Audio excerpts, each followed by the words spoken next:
Mari kita buka firman Tuhan di dalam Ulangan pasal yang ke-18. Ulangan pasal 18. Mulai ayat yang ke-15. Seorang nabi dari tengah-tengahmu, dari antara saudara-saudaramu sama seperti aku, akan dibangkitkan bagimu oleh Tuhan Allahmu. Dialah yang harus kamu dengarkan. Tepat seperti yang kamu minta dahulu kepada Tuhan Allahmu di Gunung Horeb pada hari perkumpulan dengan berkata, perhatikan kata-kata orang Israel ini, karena ini ya saudara kita akan belajar. Apa yang dikatakan oleh orang Israel? Dengan berkata, tidak mau aku mendengar lagi suara Tuhan Allahku. Dan api yang besar ini tidak mau aku melihatnya lagi, supaya jangan aku mati. Nah, lalu berkatalah Tuhan kepadaku, apa yang dikatakan mereka itu baik. Seorang nabi akan kubangkitkan bagi mereka dari antara saudara mereka, seperti engkau ini. Aku akan menaruh firmanku dalam mulutnya, dan ia akan mengatakan kepada mereka segala yang kuperintahkan kepadanya. Orang yang tidak mendengarkan segala firmanku yang akan diucapkan nabi itu demi namaku, daripadanya akan kutuntut pertanggungan jawaban. Tetapi seorang nabi yang terlalu berani untuk mengucapkan demi namaku perkataan yang tidak kuperintahkan untuk dikatakan olehnya, atau yang berkata demi nama Allah lain, nabi itu harus mati. Nah, saudara, kata-kata Musa ini, seorang nabi akan dibangkitkan oleh Tuhan seperti Musa. Saudara tahu siapa nabi itu yang dimaksudkan? Tuhan Yesus. Nah, mengapa hal ini dijanjikan oleh Bapa? Karena kata-kata daripada orang Israel itu tadi, dia mengatakan apa? Tidak mau lagi aku dengar suara Allah dan api yang menghanguskan. Karena apa? Zaman dulu, saudara, kalau mereka itu dengar akan suara daripada Allah dari atas gunung Horeb, nah, gunung itu harus dipagari. Lalu api itu menyala di seluruh gunung itu. Nah, lalu kalau bangsa Israel dekat saja menjamah pagernya, mati. Nah, kira-kira mereka mau enggak? Enggak mau, ketakutan, saudara. Kamu baca Alkitab Perjanjian Lama, nanti salah sedikit mati, salah sedikit mati, salah sedikit mati. Iya toh? Nah, kamu mau enggak? Salah sedikit mati, mau enggak? Hah? Enggak mau toh? Nah, lalu bangsa Israel itu berkata, tidak mau kami, wes ganti saja dengan perantaraan manusia. Nah, lalu jawaban Tuhan Allah bilang apa? Apa yang dikatakan mereka, diminta oleh mereka itu baik atau jahat? Baik. Baiknya di mana? Ayo, baiknya di mana? Baiknya adalah mereka itu takut akan Tuhan. Nah, sebab manusia ini, saudara, kalau tidak dikasih hukum yang keras, tidak takut. Dan dikasih kelonggaran, tambah salah kaprah. Contohnya Indonesia zaman sekarang. Demokrasi kebablasan. Semua minta haknya sendiri-sendiri. Ya toh? Kacau. Tidak pernah ada. Damai. Ribut terus. Dan muncul di sini, tidak muncul di sana. Tidak muncul di sini. Setiap orang menuntut haknya. Nah, pabrik-pabrik yang punya pabrik sekarang bingung loh, saudara. Kenapa? Buruhnya minta naik 400%, 500%. Bayangin, bangkrut. Mereka nggak mikir kalau yang punya pabrik itu ya duitnya utang, mesti bayar bunga. Nggak tahu, mau tahu dia. Pokoknya lalu orang sekitar lingkungan situ bilang, ini kan di tempat kita, yang mesti ngasih kita. Loh, malah narik pajak sendiri. Ngerti, saudara? Maka dari itu Allah Mengatakan itu baik karena mereka takut. Nah, lalu Tuhan mengatakan, aku akan bangkitkan seorang nabi dan aku akan taruh firmanku dalam mulut mereka. Kalau kamu tidak mendengarkan nabi itu, kamu akan dituntut pertanggungan jawab. Tuhan Yesus berkata, firmanku yang keluar dari mulutku tidak akan kembali dengan sia-sia. Lalu orang Farisi mengatakan, siapa yang akan menghakimi? Firman yang aku katakan itu yang akan menghakimi kamu. Nah, maka dari itu saudara, Tuhan Yesus tahu pada waktu dia di dalam dunia, manusia itu susah sekali. Susah sekali. Makanya Tuhan menjelma menjadi manusia sehingga dia punya daging dan tulang, sehingga saudara dan saya tidak langsung mati. Salah sedikit tidak mati. Kenapa? Karena dia manusia biasa seperti saudara dan saya. Kalau dia roh kayak Bapak terus, tidak bisa saudara. Musa saja salah ngomong, tidak boleh masuk Kanaan. Anak Harun ngambil api salah mati. Wah, kita mati semua sudah hari ini tidak ada. Lah ya toh? Sedikit mati aku bilang Tuhan kok galak amat sih. Lalu Tuhan bilang, oh manusia itu kalau tidak digalai itu tidak bisa, Tuhan bilang. Lah sekarang kok Tuhan Yesus kasih. Makanya Tuhan Yesus itu loh, kamu tuh untung hidup di zaman sekarang. Karena apa? Tuhan Yesus itu menjadi manusia, kamu bisa bergaul dengan dia. Lah ya toh? Dia naik ke surga, Roh Kudus diutus untuk tinggal di dalam kita. Loh, kalau dulu kita menghampiri Allah dengan daging dan jiwa kita ini, salah sedikit mati. Sekarang Allah menghampiri kita. Lah kok kita malah tidak mati? Ayo coba. Kenapa? Apa kudusnya Allah Bapa sama kudusnya Roh Kudus sama kudusnya Yesus sama apa enggak? Sama. Tapi mengapa kok sekarang Roh Kudus yang diturunkan tinggal di dalam hidup kita, di dalam hati kita, kok kita enggak mati? Padahal pikiran kita ini jeleknya luar biasa, betul toh? Berbuat dosa toh? Korupsi toh? Nah, kalau korupsi ketawa, kamu ini koruptor. Kenapa? Koruptor waktu, koruptor duit, ya toh? Mau ngasih perpuluhan, pikir sih. Aku sendiri masih kurang kok, mosok suruh ngasih, dipotong lagi. Nah, ya toh? Lalu sembayang, Tuhan bilang, aduh Tuhan ngantuk, koruptor enggak? Konsul sembayang, lama sedikit, aduh Tuhan, capek. Korupsi semua koruptor. Nah itu kalau zaman dulu, mati. Semua mati. Aku bilang, pantesan orang Israel itu jumlahnya sampai sekarang itu sedikit. Kenapa? Lah mati semua. Lah orang Kristen kalau digituin, mati semua. Udah hari ini gerejanya kosong, mati. Tuh, mati kalau masuk surga lumayan. Betul loh? Nah kalau ndaan repot. Coba contohnya. Roh Kudus pada waktu pertama kali datang, Ananias Safira bohong. Dia mau mempersembahkan hasil uang penjualannya rumah. Dia bilang, lakunya cuma segini, sebagian ditilep. Oh, padahal duitnya dewek loh, bukan duitnya orang lain. Kamu nilep duitnya orang lain. Dia duitnya dewek loh. Dia jualnya kira-kira mamanya 10 juta. Dia bilang, ini duitnya cuma 8 juta, yang 2 juta buat kekurangannya. Pak Petrus bilang apa? Kamu bohong terhadap Roh Kudus. Tok, mati. Enggak, bilang bertobat. Enggak, kamu bohong Roh Kudus. Tok, mati. Istrinya datang bangga karena mempersembahkan. Dia padahal kenapa? Karena dia tidak cari suaminya. Coba dia datang cari suaminya, pasti dikasih tahu orang lain mati, betul? Dia mati enggak? Enggak, karena bertobat. Nah, istri-istri jangan mendahului. Kalau sudah memberi itu tahu ada kepalamu, ada suami.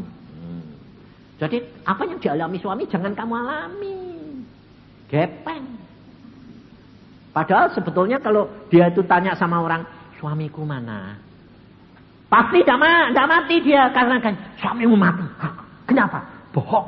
Wah, lah aku ya bohong. Bertobat. Tanyai Petrus. Rumah itu benar kamu jual segitu, pasti ngaku, betul enggak? Tidak mati.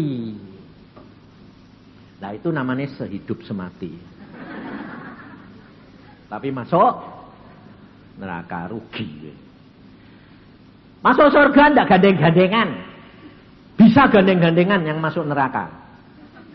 Jadi sendiri-sendiri. Tidak dituntut. Makanya Petrus juga bertanya, apakah betul itu rumah kamu jual seharga begitu? Nah, maka dari itu saudara, kita harus belajar. Nah, Tuhan Yesus menjelma menjadi manusia supaya saudara dan saya ini bergaul dengan dia. Karena dia punya tulang dan daging. Nah, ini banyak orang Kristen yang tidak ngerti. Saya dulu ya tidak ngerti. Sebab pada waktu saya ditemui Tuhan, orang-orang Kristen, hamba-hamba Tuhan pun tidak percaya. Karena apa? Tidak ngalami sendiri, mengaku dulu ya tidak percaya. Apalagi saya ini orang GKI, orang Protestan, orang tukang protes. Jadi tidak bisa. Saya tukang protes terus jujur. Dari kecil dibesarkan di situ.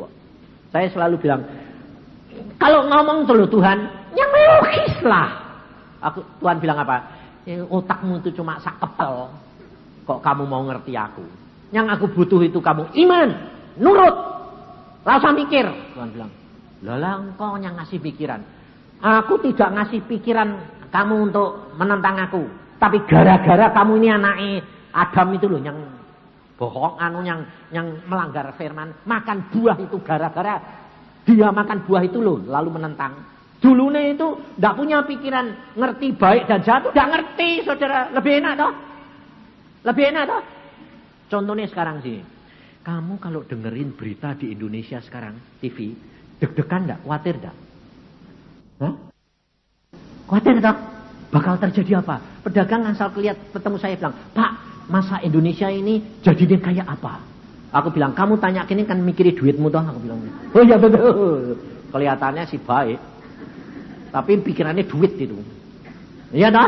Takut dah. Lebih baik enggak tahu atau lebih baik tahu tapi ketakutan. Nah, tapi seneng nonton. Ya toh? Lah cari dewek toh itu namanya. Lah ini kenyataan saudara.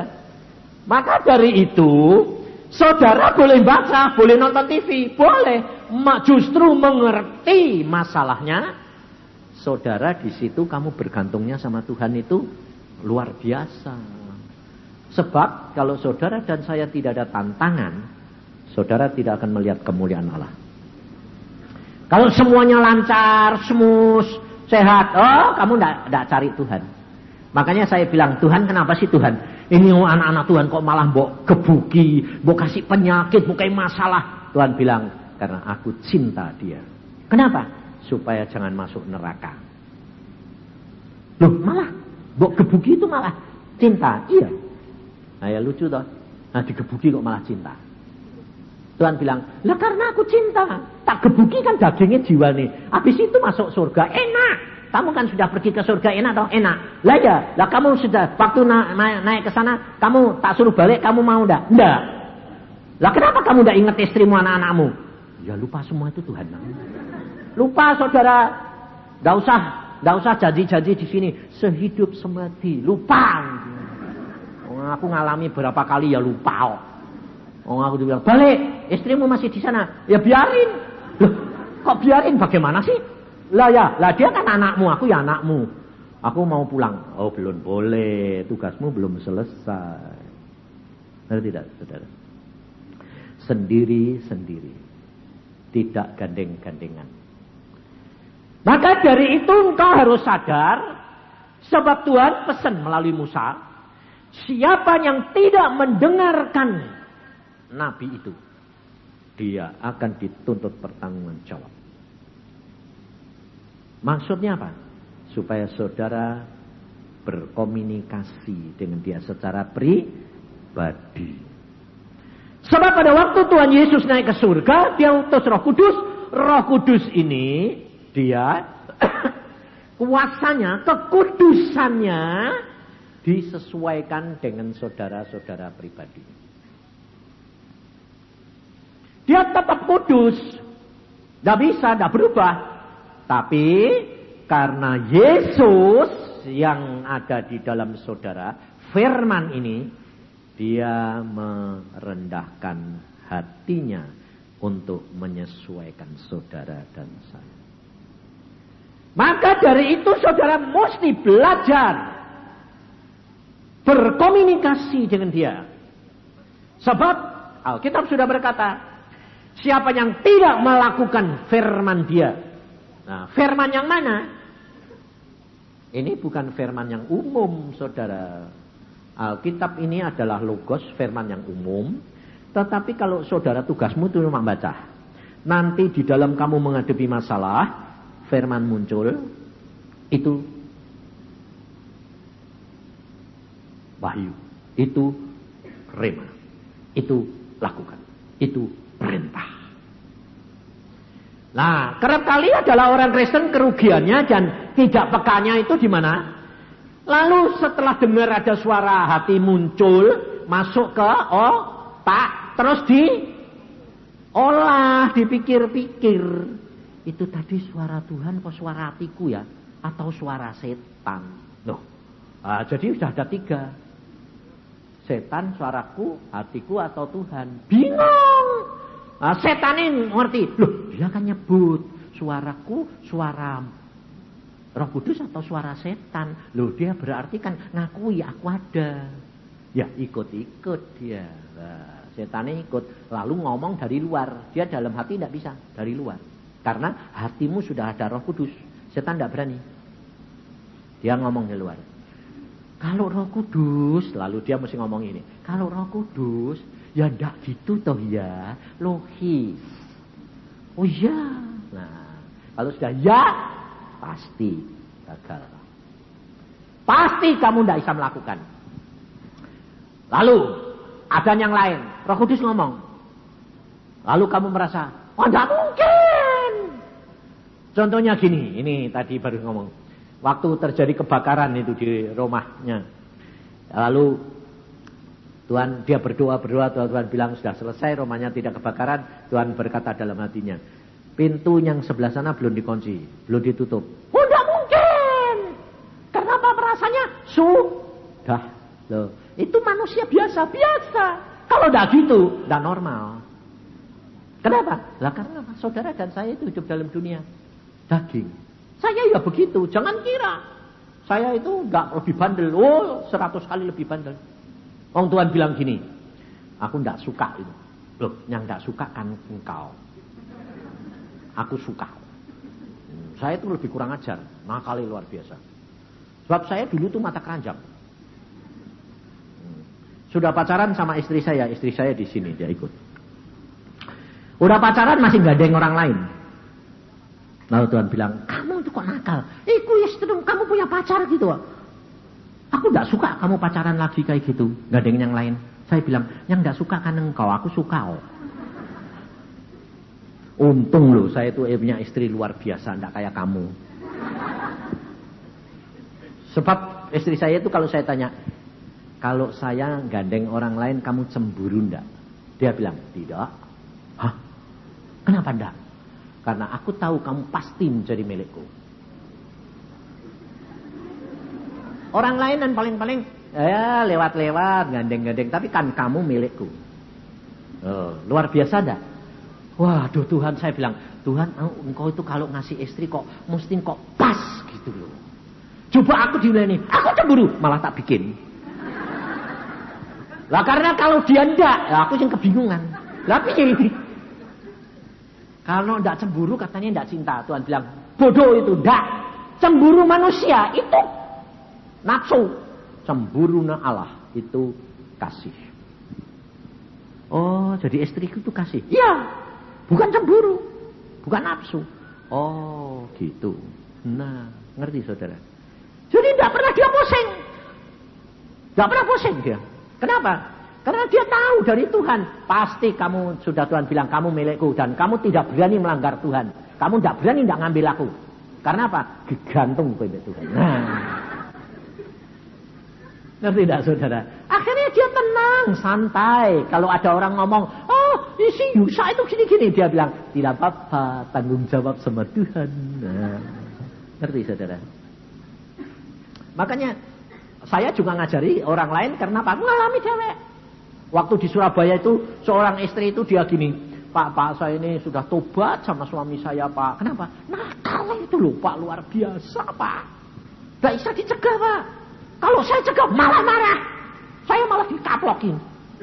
Wah sampai ngaploki. Iya Pak. Jadi waduh saya tidak mau sudah diem. Terus bagaimana ya Pak? Saya bilang kasihan ya Tuhan, ini perempuan dia setia sama kamu. Tuhan ini ngajari ini gini. Ngajari toh. Suruh apa? Pagri. Loh, pagri apa Tuhan? Kawat duri. Sampai rapat. Aku bilang, kamu tiap hari suamimu mau pergi, dalam nama Yesus aku pagri kawat duri. Rapat. Nah, tapi tidak keras-keras, suaminya tidak tahu gantung. Nah, suami ini pergi tayang. Mah aku mau pergi. Naik apa Pak? Naik mobil. Hati-hati ya Pak. Tapi pergi sebentar. Balik saudara apa? Mobilnya penyok. Dia bilang, Mah, aku ini kok aneh sih Mah. Aku tadi tidak salah kok ditabrak. Terus dia mesem gini. Papa tadi belok kemana? Tidak kemana-mana. Cuma mau mampir. Nah, tapi tidak ngomong mampir ke tempat siapa dong. Nah, tapi istrinya sudah tahu kenakalannya. Dia bilang, makanya Pak, jangan mampir-mampir. Ya. Untuk mobilnya masuk bengkel, naik motor. Biasa toh, laki-laki kan model gitu. Naik motor. Tuhan bilang, pakai. Lebih ketat lagi. Naik, meh belok, kepleset kena oli di jalan. Gula buaset semua. Aduh, jadi mampir enggak? Ya enggak, orang kesakitan. Pulang dia bilang, Mama kok kayak gini mah? Loh Papa tadi mau kemana? Cuma mampir. Loh, makanya Pak, jangan mampir-mampir. Kok aneh sih? Enggak apa-apa Pak. Wong dirawat sama istrinya. Terima kasih Tuhan. Tapi jangan sakit, terima kasih. Jangan pelan-pelan. Habis itu saudara, itu tidak 2 kali, 3 kali. Berkali-kali. Baru dia bilang, aku angsal mau mampir kok tidak boleh ya Mah. Iya Tuhan tuh sayang loh Pak. Bertobat, sekarang jadi hamba Tuhan.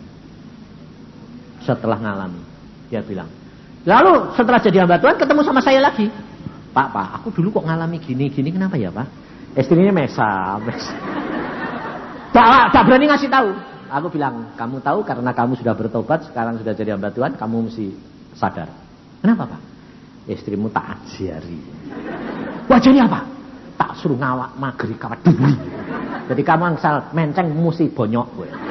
Kok gue itu ngajari? Ora aku sembayang Tuhan yang ngajari. Bukan aku.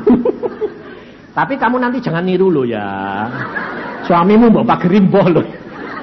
Jadi kamu tidak boleh, kamu harus berdoa, minta Tuhan, suamiku kok gini Tuhan, apa yang aku harus lakukan. Nah, itu doain. Pasti cespleng. Tapi kalau kamu beres loh, kalau kamu sendiri tidak beres, tidak mempan. Maka dari itu saudara, Alkitab itu ngajar. Sebab dia sudah berkata. Lihat di dalam Mazmur 25. Maka dari itu saudara, kalau hari ini itu ada perjamuan, saudara itu diingatkan akan pengorbanan Yesus. Pengorbanan Yesus itu daging dan darah. Maka dari itu apa yang saudara dan saya harus lakukan? Nah, ini yang saudara harus perhatikan.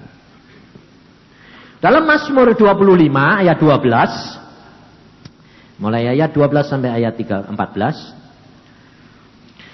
Siapakah orang yang takut akan Tuhan? Kepadanya Tuhan menunjukkan jalan yang harus dipilihnya. Lihat. Siapakah orang yang takut akan Tuhan? Kepadanya Tuhan akan menunjukkan jalannya. Lalu caranya bagaimana Tuhan menunjukkan jalan? Salah satu kan mesti ngomong toh. Kedua, dia tidak usah ngomong, tapi kamu diarahkan.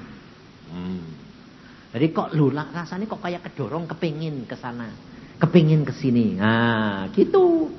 Lalu ketiga, orang lain yang mengarahkan kepada kamu. Bisa, tapi itu Tuhan.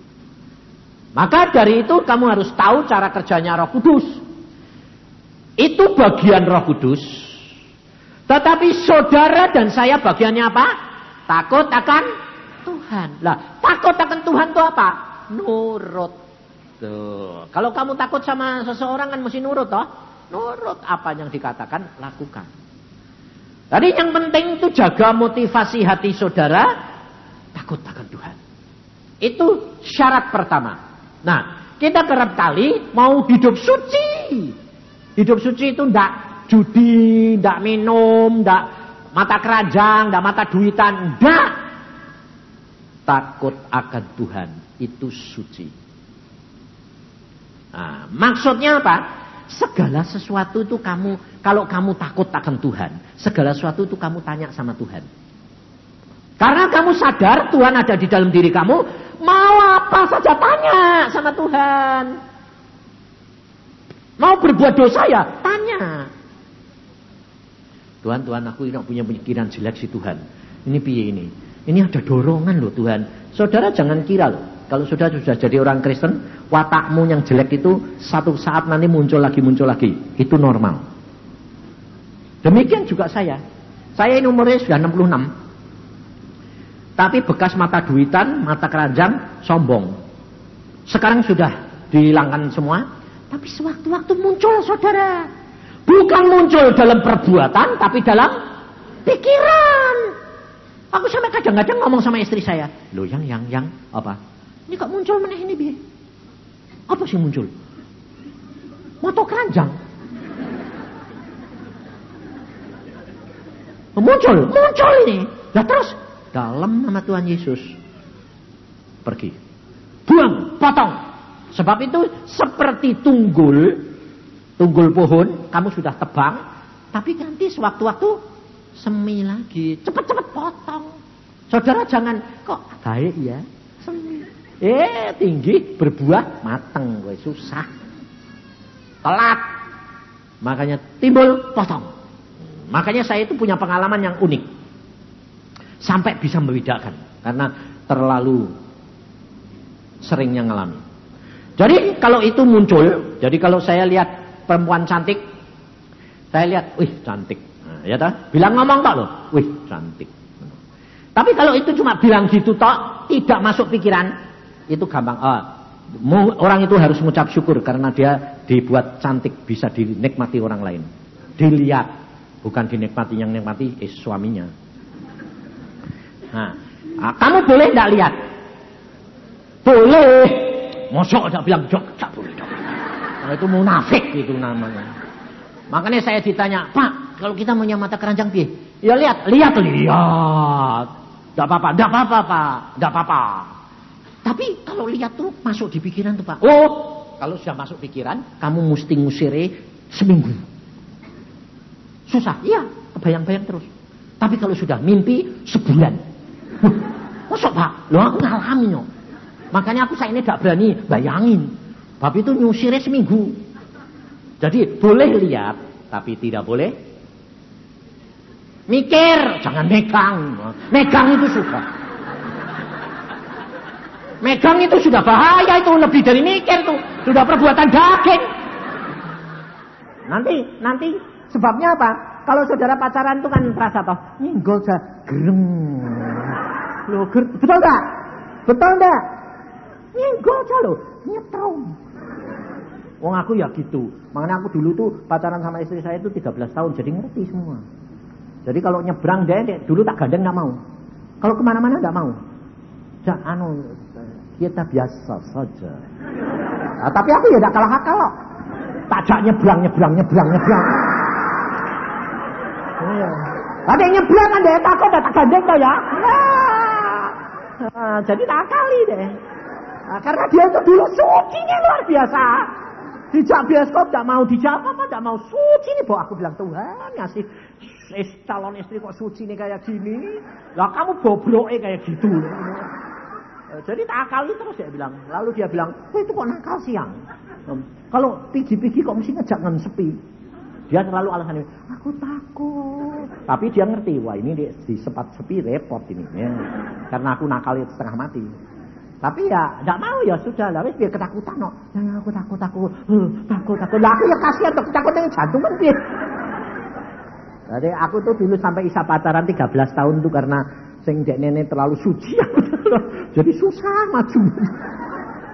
Ngerti saudara? Dan itu pengalaman nyata. Makanya saya bisa ngajari. Saudara tahu? Maka dari itu lepaskan semua. Di dalam Yesus engkau akan dibebaskan. Jangan saudara bilang aku dilahirkan sudah begini. Salah siapa? Ngawur, nyalain Tuhan, kurang ajar. Kamu dilahirkan bobrok kayak apa? Di dalam Yesus bisa direnovasi. Karena Tuhan berkata, di dalam aku ada ciptaan yang baru. Saya mengalami. Di dalam Yesus diciptakan baru. Wataknya itu jelek setengah mati. Tubuhnya ini payah. Jantungnya lemah. Perutnya lemah. Ginjalnya lemah. Repot tak? Ayo coba. Apa yang baik di dalam diri saya itu apa? Wong umur 3 tahun belum bisa ngomong, belum bisa jalan. Ayo. Bego. Kalau ada suara sendiri keras, pingsan. Ayo coba, makan apa keluar apa, makan minum susu keluar susu. Jadi badan saya itu kayak tulang sama kulit. Kulitnya ini melipat-lipat kayak ular. Kenapa? Dehidrasi, kurang air. Bayangin saudara. Tapi Tuhan bisa hidup, kenapa? Tuhan bilang, aku menemukan engkau di tempat sampah. Kenapa Tuhan?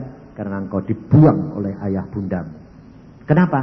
Karena kamu cacat, tidak bisa hidup, dan watakmu pun jeleknya luar biasa. Makanya kamu itu sebetulnya di tempat sampah. Lah kok engkau temu? Lah iya, aku ini justru cari orang dosa, bukan orang benar. Jadi aku lewat, ada anak dibuang di tempat sampah, tak lihat, wah jeleknya ketutnya. Tapi justru kayak gini bisa dibuat kesaksian ini, diambil. Lah saudara, ngerti? Jadi saudara itu harusnya kalau punya watak jelek, punya bawaan jelek, punya kelemahan itu harusnya ngucap syukur. Kalau kamu ngucap syukur, bapakmu nanti lihat, wah ini apapun bisa diubah di dalam dia. Ngerti? Makanya ngucap syukurlah, sudah kenali Allahmu karena dia sudah berkata, kalau saudara dan saya takut akan dia, Tuhan akan menunjukkan jalan. Lalu ayat 13, orang itu sendiri akan menetap dalam kebahagiaan dan anak cucunya akan mewarisi bumi. Loh, ngerti saudara? Jangan kebalik dengan kebiasaan orang Chinese dan orang Jawa. Chinese bilang apa?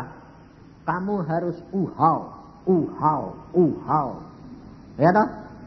Orang Jawa bilang apa? Berbakti sama orang tua. Berbakti hanya sama Yesus, sama Tuhan. Hormati orang tua. Jadi orang tua, kalau sudah tua, itu anaknya menghormati, tapi tidak berbakti. Salah. Makanya orang agama lain itu susah. Dia bilang, Yesus gak ngajari orang tua anak-anak berbakti. Saya bilang, kamu salah. Kamu nanti kalau dibakti sama anakmu, kamu jadi Allahnya, kamu masuk neraka. Ngerti gak? Rugi gue. Kamu harus dihormati oleh anak, tapi dia berbakti kepada Tuhan. Makanya ada seorang yang di Ambarawa itu bilang gini sama saya, saudara. Dia namanya Laiking, sampai sekarang jadi hamba Tuhan. Dia bilang gini, dulunya orang Gongcu itu. Kalau nyembah Tuhan luar biasa, saudara kalah. Dia kalau nyembah sama kongcone, Kongcone dia memang orang bongcu nyembah kongcone. Sakit maupun apa ngomong mbek kongco. Nah, langsung nemoni saya bilang gini. Pak Isa, aku nyembah kongco bisa selamat enggak? Wah, aku ya bingung toh. Akalku ya bilang, tidak mungkin. Saya sembahyang sama Roh Kudus. Tuhan Roh Kudus, engkau lihat orang di depan saya ini modelnya kayak apa? Ini tanyaan ini jebakan atau apa? Saya doa, Tuhan Roh Kudus bilang, jawab, bisa. Bingung enggak boleh. Lalu, Tuhan, hanya jalannya Yesus. Wis toh, nurut. Seolah-olah kan enggak logis toh. Aku jawab, bisa. Waktu dia bilang, bisa. Saudara tahu bilang apa? Oh benar, kue itu pendeta edan.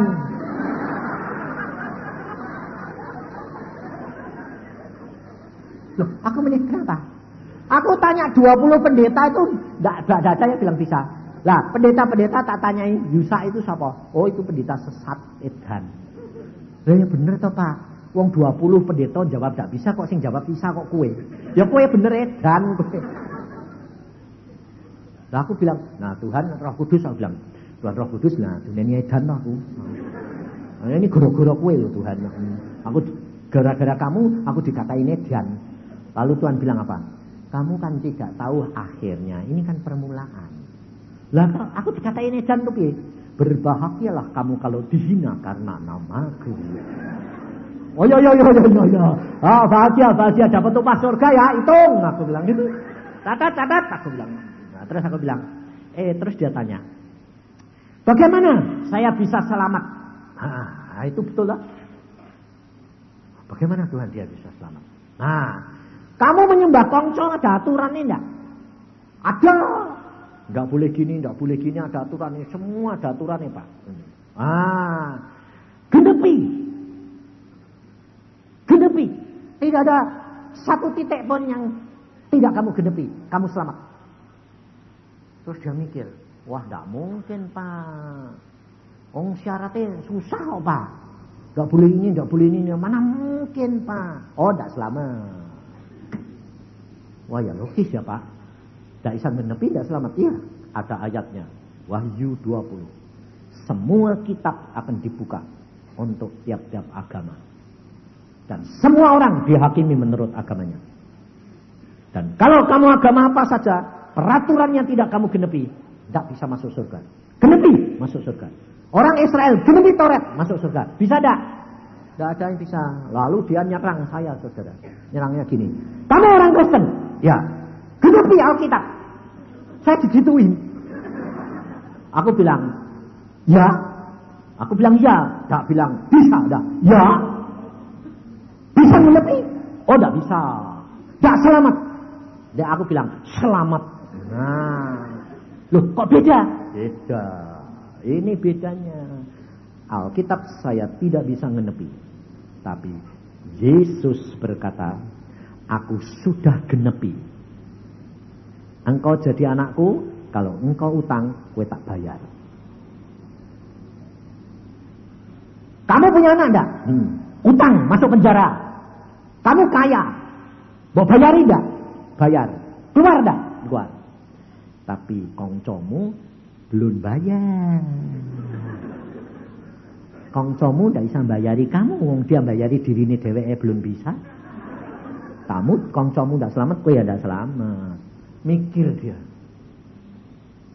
Logis ya. Logis. Nah, bagaimana supaya saya yakin bahwa Yesus itu real, bukan teori? Tidak seperti kamu, saudara.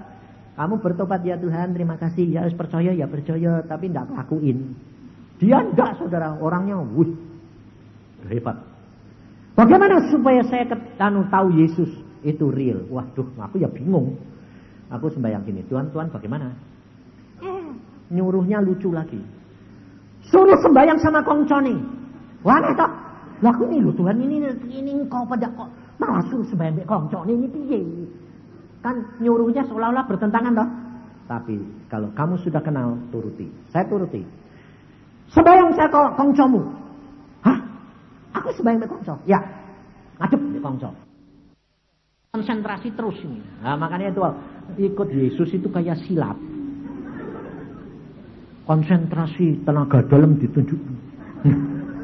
perang tenaga dalam. Enggak. Itu prana, itu kebatinan. Enggak. Ini Yesus itu Roh Kudus nyata. Kenapa Tuhan? Suruh sembahyang sama kongconya. Sembahyang. Ngomong apa? Ngomong. Kongco. Kalau engkau itu lebih kuasa dari Yesus, munculin. Temui aku kongco. Aku akan mengikut engkau terus. Sembayang jam-jaman. Kongco. Kalau engkau lebih kuasa dari Yesus, muncul kongco. Aku ikut engkau. 4-5 jam tidak muncul. Tidak muncul. Dia bilang, kongco ini orang keluar-keluar. Terus dia sembahyang lagi. Terus baru itu dia Pak, sembahyang. Tuhan Yesus, kalau engkau memang lebih kuasa dari kongco, aku akan setia mengikut engkau. Dia bilang, Tuhan Yesus, kalau engkau memang setia, kalau engkau memang nyata, aku mau ikut kau. Muncul Tuhan. Nanti gitu. Tuhannya muncul. Tuhan berkata gini, akulah jalan kebenaran dan hidup. Tiada seorang pun sampai kepada Bapa kalau tidak melalui. Nyembah, nangis dia. Tuhan, saat ini aku mengikut engkau. Setianya luar biasa. Saudara tahu Alkitab dibaca dalam waktu berapa? 3 bulan habis. Baca terus. Saudara berapa? 30 tahun tidak bisa. Iya, bagaimana coba? 3 bulan habis. Lalu Tuhan bicara. Alkitab digenepi. Ngomong Tuhan. Ngomong saudara. Allah bilang ngomong toh. Wah, Tuhan Yesusmu itu hebat sekarang jadi Tuhanku. Wah, benar apa yang kamu katakan. Habis itu dia cerita sama pendeta. Wah Pak, aku ngalami gini. Lah kamu keturut edan sekarang. Dia coba bilang, loh Pak, aku sayang ngajep gila. Kayak kamu, biarin toh, yang penting ngalami. Saudara tahu? Tuhan membuat mujizat yang pertama. Apa? Tangganya itu matanya ketusuk besi beton. Buta. Tangganya bukan orang Kristen. Tangga depannya. Naik mobil. Di depannya ada mobil bawa besi. Mogok. Ini tidak sempat ngerem. Terus. Tolong. Buta. Masuk rumah sakit. Sama dokter dilihat. Wah, tidak mungkin. Pecah kok. Bola matanya pecah. Berarti dicetak. Mau dibikin ke dari kelereng. Terus. Ini suaminya ketemu dia. Pak. Istriku mengalami kecelakaan Pak. Nah terus buta Pak. Terus dia sembahyang. Tuhan kasihan dong Tuhan. Tuhan ini ngomong. Suaminya kalau mau melihat mujizat dan percaya bertobat. Nanti aku sembuhkan. Nekat saudara. Tidak kayak kamu mikir dulu. Dia nekat. Kalau kamu mau bertobat. Istrimu sembuh. Suaminya bilang. Loh biji matanya itu Pak. Pecah. Ini sedang dicetak mau dibikin ke dari kelereng. Oh sembuh. Aku mau bertobat. Buktikan. Percaya. Wah, terus saya bilang, Tuhan, dia mau lu. Terus bagaimana ini? Apa yang aku harus lakukan? Tuhan bilang, ajak suaminya setiap hari doa di Getsemani. Tiap hari. Kamu tiap hari harus mampir Getsemani doa. Lula, terus Bapak, aku terus doa, habis itu mampir. Jadi dari Ambarawa Semarang itu tiap hari suruh mampir doain si istri. Cuma mampir, tumpang tangan dalam nama Tuhan Yesus sembuh, selesai, pulang balik lagi ke rumah. Tiap hari mesti sekali. Nurut. Ya tidak sembuh, belum. Tidak lihat apa-apa, tidak ada perubahan, tidak. Tapi dia bilang, aku cuma nurut loh Tuhan. Masa bodoh. Hari terakhir mau dimasuki kamar operasi diganti, matanya diambil diganti kelereng. Dia nungguin sama suaminya di situ. Tuhan, engkau yang beracara. Tidak tahu. Tidak ada tanda-tanda sembuh, tidak ada. Terus waktu dibuka matanya, dokter kan mau dicongkel. Waktu dibuka, balutannya tutupnya ini, dia bilang, dokter, jangan ambil mataku. Kenapa? Aku bisa lihat. Lalu dia bilang, yang ini yang bisa lihat, yang ini enggak. Enggak dokter, jangan dicongkel. Lah dokternya kan percaya pemeriksaan. Terus, jangan dokter, tutupi. Ini berapa? Ini. Tutup yang ini. Loh, saya lihat dokter. Ini berapa? 1. Ini 2. Periksa sama dokter. Sempurna kembali. Jadi bola matanya itu balik. Normal. Sampai sekarang orangnya ada itu. Perempuannya. Dia bilang, Yesus itu luar biasa. Dokternya geleng-geleng. Lah terus ini bulannya kelereng. Buat kenang-kenangan. Sayangin, saudara. Kalau kamu tidak ngalami sendiri, tidak akan percaya. Bagi Tuhan tidak ada barang yang mustahil. Ngerti, saudara? Tapi yang Tuhan tuntut, baca. Kalau dia ngomong, belajar. Caranya bagaimana? Tiap hari ngomong sama dia. Jangan saudara berkata, tidak dengar, tidak ngerti. Tidak usah. Bagian saudara ngomong, lakukan. Apa saja, lakukan. Ngerti? Nanti engkau akan lihat tuntunan Tuhan Roh Kudus itu luar biasa. Dalam perkara yang paling kecil. Yang kecil-kecil, sederhana. Apa saja ngomong. Nanti kamu bisa membedakan anak-anak kecil lebih pekat, cepat daripada orang tua. Karena anak kecil tidak pakai pikiran.